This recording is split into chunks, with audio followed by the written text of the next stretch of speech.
علیکم ورحمۃ اللہ وبرکاتہ. مفتی صاحب څنګه چل د خیر؟ امید لرم چې ښه به وي. د رمضان په میاشتو کې د سهار لمونځ د وخته کول دا څنګه دي؟ لږ وضاحت وکړئ.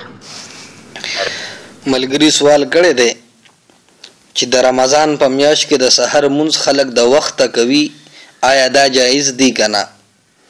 جواب دا دی چې کله هم اذان وویلی شي لمونځ کول جایز وي. اصل کې عام طور فقها دا وایي چې اسفروا بالفجر فانه اعظم للاجر. سحر لمونځ چې لږ غونده کې لیټ کیږي د نور راختو نه مخکې نو خلک زیات حاضریږي، نو دې کې ثواب زیات دی. خو د رمضان په میاشت کې دا خطره ډېره وي که سړی سترګې پټې کي د پښمني نه بعد نو اکثر د سحر لمونځ ته دوباره پاسېدل ګران وي.